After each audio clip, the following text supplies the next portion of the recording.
Everyone, so welcome to my channel in glam beauties. Myself Khushboo Singh. और आज की इस वीडियो में मैं आपको साड़ी ड्रेपिंग के ऐसे न्यू न्यू स्टाइल सिखाने वाली हूँ जो कि आपने कभी पहले कहीं नहीं देखा होगा। तो अगर आज की वीडियो पसंद आती है then don't forget to hit the like button. So now let's move on to the video. So guys, आज की इस वीडियो में जो मेरी साड़ी है वो है मीशो ऐप से मैंने ली है। तो अगर आपको लेना होगा तो इसकी पूरी डिटेल आपको नीचे डिस्क्रिप्शन बॉक्स में मिल जाएगी, तो आप एक बार ज़रूर चेकआउट कर सकते हैं।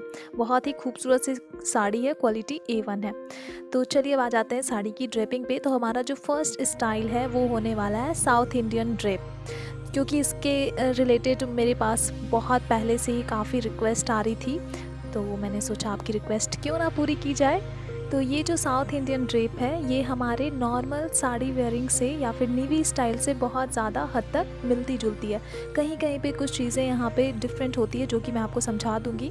सबसे पहले तो आप एक राउंड साड़ी की टक कर लीजिए और राइट हैंड साइड से आप शुरू कीजिएगा अपने साड़ी को टक करना। उसके बाद आप पल्लू की फैब्रिक को पकड़ लीजिए और इसको पीछे की साइड से घुमाकर सामने की तरफ ले आइए।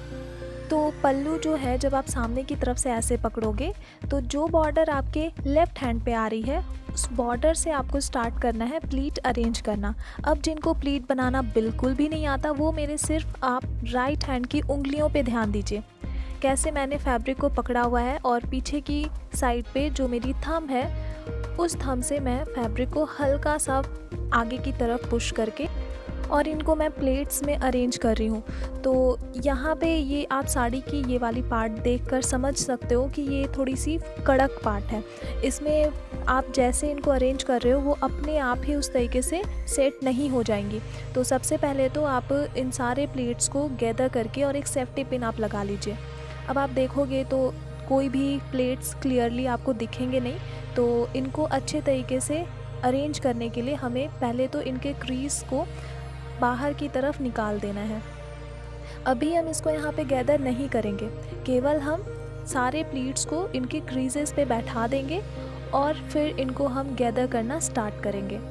तो इससे क्या होगा कि सारे जो प्लेट्स बनेंगे वो बिल्कुल एक समान बनेंगे और कोई भी प्लेट्स आगे पीछे ज़्यादा रहेंगी नहीं। तो ऊपर की तरफ हमने जैसे इनको अरेंज किया था ठीक उसी सीक्वेंस में हम इनको नीचे की तरफ भी ऐसे ही करते हुए एक सेफ्टी पिन लगा लेंगे। अब इनकी जो क्रीजेस हैं वो इनके अच्छे तरीके से बैठ जाएं, उसके लिए हम फैब्रिक को हल्का सा ऐसे घुमाते हुए मोड़ देंगे और अपने हाथों से हल्का सा प्रेस कर देंगे। हम इस साड़ी को प्रेस नहीं कर सकते आयरन से, क्योंकि ये स्टोन वर्क वाली साड़ी है। तो अगर आप इस पर आयरन करते हो तो जितने भी स्टोन्स हैं वो निकल सकती हैं। तो अब नीचे वाली फैब्रिक तो काफ़ी ज़्यादा सॉफ्ट है, इसलिए इसको अरेंज करना आप सभी के लिए बहुत ही आसान होगा।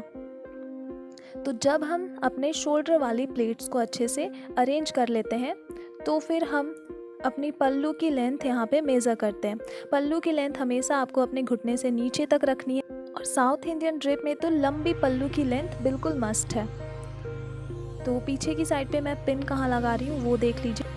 चलिए तो अब गौर कीजिए यहाँ पे सामने की तरफ ये वाली जो बॉर्डर है ना, इसको थोड़ा सा ऊपर की तरफ उठाकर एक छोटी सी आपको प्लेट में अरेंज करना है और मुड़ी हुई जो अंदर की तरफ पार्ट है केवल इसी में आपको अपने ब्लाउज से अटैच करते हुए एक सेफ्टी पिन यूज़ करना है।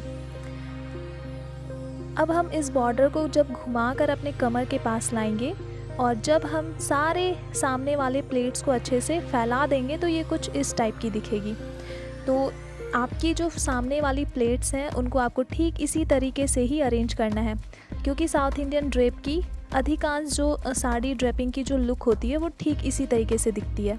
तो अब अगर आप पूछोगे कि इस ड्रेप में जो फिटिंग होती है वो कैसे होती है, तो कमर के पास हम बॉर्डर को बिल्कुल तिरछा ले जाते हैं और वहाँ पे 2 से 3 प्लीट बिल्कुल छोटी छोटी सी बनाते हैं और इनको हम सेफ्टी पिन से सिक्योर कर देते हैं। इससे क्या होता है कि कमर की शेप बिल्कुल पॉट लाइक आती है और ये काफ़ी ज़्यादा इसमें आपकी अपीयरेंस भी जो होती है वो अट्रैक्टिव हो जाती है। चलिए तो अब हम सीखते हैं सामने के प्लेट्स को अच्छे से अरेंज करना। पहले तो आप राइट साइड से फैब्रिक को अपने नेवल तक मेज़र करके छोड़ दीजिए। अब आप देखिए कि आपकी जो राइट हैंड है उसकी उंगलियों को आप इस तरीके से पहले तो सेट कर लीजिए। बीच वाली 3 उंगलियों को बिल्कुल सटा कर रखिए और किनारों की जो 2 उंगलियां हैं उनमें से स्मॉल फिंगर को आप फैब्रिक के ऊपर की साइड पे रखिए। अब जो थंब है उसका इस्तेमाल करते हुए आप धीरे धीरे से सारे प्लेट्स को एक एक करते हुए जिगजैग तरीके से अरेंज कर लीजिए। अगर आप 2 फिंगर वाले प्लेट्स मेकिंग का तरीका जानते हो तो आपके लिए वो तो अच्छा है ही, बट अगर आप ये भी जान लोगे तो इससे क्या होगा कि आपको सामने के प्लेट्स में 1-1 सेंटीमीटर का डिस्टेंस छोड़ने का ज़रूरत ही नहीं पड़ेगा, क्योंकि इस तरीके से प्लेट जो रहते हैं वो अपने आप 1-1 सेंटीमीटर के डिस्टेंस पे आ जाते हैं। अब हम राइट साइड की तरफ जो हमने थोड़ा सा फैब्रिक छोड़ा था मेज़र करके, उसको हम फर्स्ट प्लीट में ऐड कर देंगे। अब यहाँ पे हम क्या करेंगे कि ऊपर की तरफ जितनी भी फैब्रिक हमें टक करनी है उसको छोड़कर नीचे की तरफ वाले फैब्रिक को हम एक बार फिर से अच्छे से गैदर करेंगे और एक सेफ्टी पिन लगा लेंगे। देखिए, साड़ी जो होती है, अगर आप बिगनर हो तो आप प्लीज़ सेफ्टी पिन ज़रूर यूज़ कीजिए, क्योंकि कब कैसे कहाँ खुल जाए कोई आइडिया नहीं है। चलते फिरते हो सकता है कि आपके जो सामने वाली प्लेट्स है उसी पे किसी ने पैर रख दिया, तो इससे फिर जो सारी ड्रेपिंग है वो कहीं ना खुल जाए। इसके लिए आपको हमेशा सेफ्टी पिन्स यूज़ करना ही है।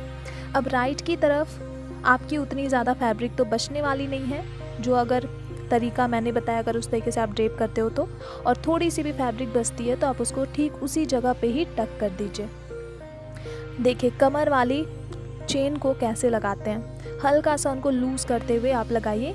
इससे आपकी कमर की शेप बहुत ही अच्छी सी दिखेगी और थोड़ी सी आपकी ये लुक अट्रैक्टिव हो जाएगी। तो जब आपकी पूरी साड़ी ड्रेपिंग कंप्लीट हो जाती है तो आपका जो फाइनल लुक होगा वो कुछ इस टाइप की दिखेगी। तो बस आप थोड़ी सी ज्वेलरी और थोड़ी से चूड़ियों के साथ आप इस लुक को और भी ज़्यादा इन्हेंस कर सकते हो। तो अब हम आगे बढ़ते हैं अपने केन केन ड्रेपिंग की तरफ। तो इस ड्रेपिंग के लिए आपको ज़रूरत पड़ने वाली है केन केन स्कर्ट की, वो भी बिना हुक वाली। यहाँ पे मेरे पास ये हुक वाली स्कर्ट है क्योंकि इसके अलावा और मेरे पास कोई थी नहीं, तो इसलिए मैं यही यूज़ कर रही हूँ। बट अगर आप न्यू लेने वाले हो इस ड्रेपिंग के लिए तो आप बिना हुक वाली ही केन केन स्कर्ट लीजिएगा। उसका लिंक मैं आपको नीचे डिस्क्रिप्शन बॉक्स में दे दूँगी। तो इस स्कर्ट को आपको पेटीकोट के ऊपर से ही वियर करना है, ताकि आप साड़ी को जब टक करोगे तो वो पेटीकोट की डोरी के अंदर आप टक करोगे। तो अब हम जब साड़ी की एक बेसिक राउंड टक करना शुरू करेंगे तो इस बार हम राइट हैंड साइड से नहीं शुरू करेंगे, बल्कि हम अपने ठीक बेली बटन से स्टार्ट करेंगे। और अगर हम फैब्रिक को थोड़ा सा घुमा लेते हैं और नीचे की तरफ वो थोड़ा सा खिसक रही है तो हम एक प्लीट बना देंगे, ताकि जो नीचे की तरफ वाली वॉल्यूम है वो अच्छे तरीके से कवर हो जाए। तो ये वाली जो ड्रेपिंग होगी ना, बिल्कुल आपको फिश टेल टाइप की ही लुक देगी। तो बस टक करते हुए हम यहाँ पे एक राउंड कंप्लीट कर लेंगे। तो ये जो यहाँ पे नीचे की तरफ जाने वाली है बिल्कुल फिश टेल टाइप की ही जाएगी। तो अब हम क्या करेंगे कि यहाँ पे, क्योंकि मैंने अपने जो शोल्डर प्लेट्स हैं उनको मैंने पहले ही बना लिया था, तो केवल मैं इस प्लेट को पीछे की साइड से घुमाकर और अपनी राइट साइड की शोल्डर पे रखकर और सेफ्टी पिन से इनको सिक्योर कर लूँगी। यहाँ पे आपको अपनी साड़ी की लेंथ को भी ध्यान रखना है। अगर आपकी साड़ी 5.5 मीटर है तो आप साड़ी की जो पल्लू की लेंथ है वो अपने हिप तक रखिए, ठीक है, क्योंकि अगर ज़्यादा आप रखोगे तो नीचे की तरफ जो वॉल्यूम आई हुई है वो अच्छे से कवर नहीं हो पाएगी। अब हम अपने सामने की तरफ प्लेट्स को ज़्यादा फैलाएंगे नहीं, केवल इनको सीधा रखकर और अपने कमर के पास हम फैब्रिक को सेट करके कुछ टाइम के लिए हम सेफ्टी पिन से सिक्योर करके छोड़ देंगे। अब हम बॉर्डर को कमर पे ही रखते हुए पीछे की साइड से अपने लेफ़्ट साइड पे लेकर आएंगे। हाथों से हम अपने बॉर्डर को अच्छे से प्रेस करके रखेंगे और कमर के पास वाली फैब्रिक को हम 2-3 प्लीट्स बनाकर इनको यहाँ पे टाइट कर देंगे। टाइट करने के लिए मैंने आपको जैसे स्टाइल नंबर 1 में बताया था, ठीक वैसे ही आपको सेफ्टी पिन से इनको सिक्योर करना है। तो अब यहाँ पे सामने की तरफ आपकी जो बची हुई फैब्रिक रहेगी उसको केवल आपको चौड़े चौड़े प्लेट्स में अरेंज करना है। यहाँ पे अगर आप साउथ इंडियन ड्रेप जैसे पतले पतले प्लेट्स अरेंज करोगे तो फिर काम नहीं चलने वाला है, क्योंकि नीचे की तरफ हमारी थोड़ी सी ज़्यादा वॉल्यूम है ना। तो इसलिए आप थोड़े से ज़्यादा चौड़े प्लेट्स अरेंज कीजिए ताकि वो अच्छे तरीके से फैली हुई दिखें। अब हम अपने अरेंज किए हुए सारे प्लेट्स की डायरेक्शन को अपनी राइट हैंड साइड की तरफ रखेंगे और अपनी बेली बटन के पास हम इनको टक कर देंगे। राइट की तरफ यहाँ पे आपकी ज़्यादा फैब्रिक बचने वाली है, क्योंकि नीचे की तरफ हमने ज़्यादा वॉल्यूम रखा है। तो राइट की तरफ वाली जो फैब्रिक है कमर के पास वाली, इसको आप पीछे की तरफ हल्का सा घुमाइए और फिर उनके जगह पे ही टक कर दीजिए। थोड़ा सा आप इनको बस अरेंज कर लीजिए। अब कमर के पास वाली जो फैब्रिक है इसको घुमाते हुए आप दूसरी तरफ लेकर आइए, और जो हमने यहाँ पे सेफ्टी पिन लगाया था ना कुछ टाइम के लिए, इसको आप निकाल लीजिए, क्योंकि हमने बस मेज़र करने के लिए लिया था कि फैब्रिक जो है वो कमर पे कितने दूर तक सेट होगी।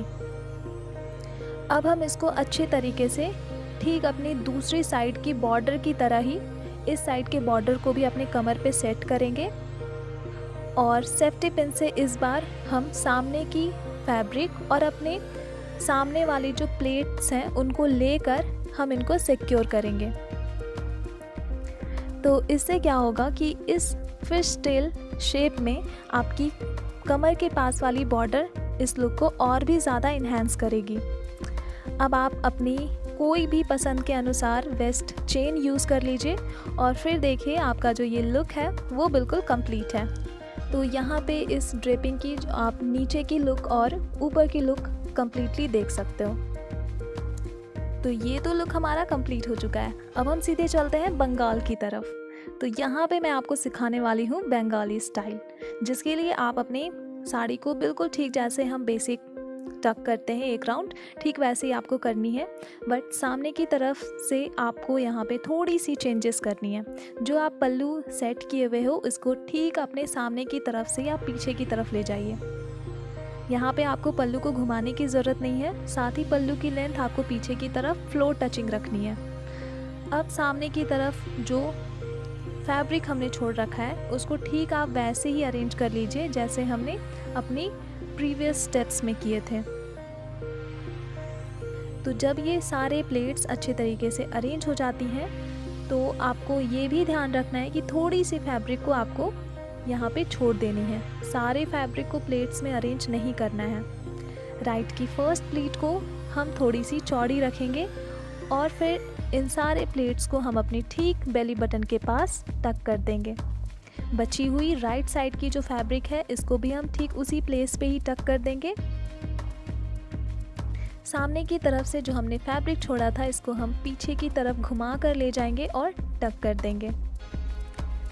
तो इस बंगाली स्टाइल में ना फैब्रिक जो पीछे की तरफ घूम कर जाती है उससे क्या होता है कि सामने की तरफ वाली जो बॉर्डर होती है ऊपर वाली वो थोड़ी सी नेक पे चढ़ जाती है। उसके लिए आप क्या कीजिए कि सारे प्लेट्स को अच्छी तरीके से गैदर कीजिए और थोड़ा सा उनको नीचे की साइड पे ले आइए और फिर अपने ब्लाउज से सिक्योर करते हुए एक सेफ्टी पिन लगा लीजिए।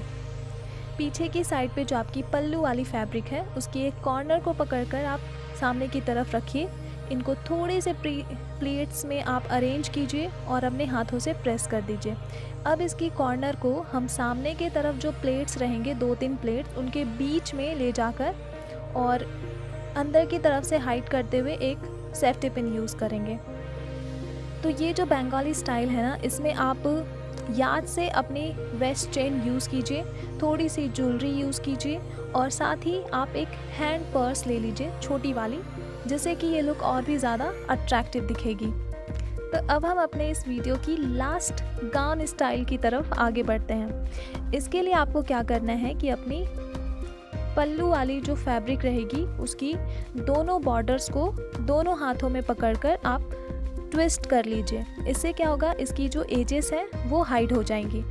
ठीक इसी तरीके से हम साड़ी की दूसरी साइड्स को भी इसी तरीके से ट्विस्ट करेंगे, क्योंकि यहाँ पे अगर आप इस साड़ी की जो एजेस देखोगे ना तो थोड़ी सी ये अनइवन है, तो इसको हम हल्का सा ऐसे ट्विस्ट करके हाइड कर देंगे। यहाँ पे तो हम कोई कटिंग और सिलाई करेंगे नहीं, तो इसलिए केवल हमें ड्रेप करना है। तो ड्रेप करने के बाद भी एक अच्छी सी लुक आए उसके लिए एजेस को हाइड करना बहुत ज़रूरी होता है। अब हम इनकी दोनों कॉर्नर्स को कुछ इस तरीके से पकड़ेंगे। तो अभी हम एक साइड के कॉर्नर को अच्छे से सेट करना सीखेंगे। इसके लिए हम कॉर्नर्स की जो पॉइंट्स हैं उनको अंदर की तरफ हाइड करते हुए और फिर इस दोनों को पकड़कर हम सेफ्टी पिन लगाएंगे। अगर हम यहाँ पे नॉट बनाएंगे तो ये नॉट काफ़ी ज़्यादा भद्दी दिखेगी, क्योंकि आप जान रहे हो कि फैब्रिक जो है थोड़ी सी मोटी है, कड़क है, तो इसलिए नॉट जो रहेगी वो एक तो ठीक से बनेगी नहीं, ऊपर से अगर बन भी जाए तो ये बहुत जल्दी खुल जाएगी। अब देखिए, अब हमें इनको कुछ इस तरीके से ट्विस्ट करना है। ट्विस्ट करने के बाद जो ऊपर की साइड पे होल बन रही है उसके अंदर से हम अपने हैंड को इन करेंगे। ठीक ऐसे ही हम अपने दूसरे साइड पे भी करेंगे। जब आप ट्विस्ट करोगे ना तो ध्यान ये रखिएगा कि दोनों ही साइड पे आप सेम डायरेक्शन से ही फैब्रिक को ट्विस्ट कीजिए। तो सामने वाले जो ये फैब्रिक है इसको हम अच्छे तरीके से अपने फ्रंट पे सेट करेंगे। अगर आपको यहाँ पे किसी भी स्टेप में अगर एक्स्ट्रा पेन यूज़ करने की ज़रूरत पड़ जाए तो आप ज़रूर यूज़ कर सकते हो। तो शोल्डर पे जो ये स्ट्रिप वाली फैब्रिक आई थी इसको मैं ट्विस्ट करके और जो बॉर्डर थी साड़ी की उसको मैंने हाइड कर दिया है। अब अगर आपके पास कोई इलास्टिक रबर है तो आप उसको अपने टमी के ऊपर कुछ इस तरीके से टाई कर सकते हो, ताकि इसके अंदर हम बची हुई फैब्रिक को प्लेट्स बना कर टक कर पाएँ।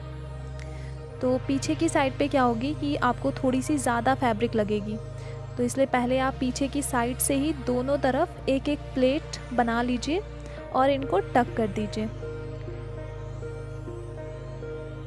यहाँ पे क्या होगा कि आपको ज़रूरत पड़ेगी एक सेफ्टी पिन की, ताकि दोनों साइड्स के जो पीछे की तरफ वाली प्लेट्स हैं उनको लेकर आप एक अच्छे तरीके से एक सर्कल कंप्लीट कर पाएँ। अब सामने की तरफ जो भी बची हुई फैब्रिक है इसको मैं प्लेट्स में अच्छी तरीके से सेट करते हुए और इनको टक कर दूंगी। अब अगर आपके पास कोई मेटल वाली बेल्ट है तो आप उसको यूज़ कर सकते हो। तो फाइनल लुक जो होगी वो आपको कुछ इस तरीके से दिखेगी। तो आई होप आज की वीडियो आप सभी को पसंद आई होगी। मैं आप सबसे मिलती हूँ अब अपने अगली नेक्स्ट वीडियो में। सो बाय।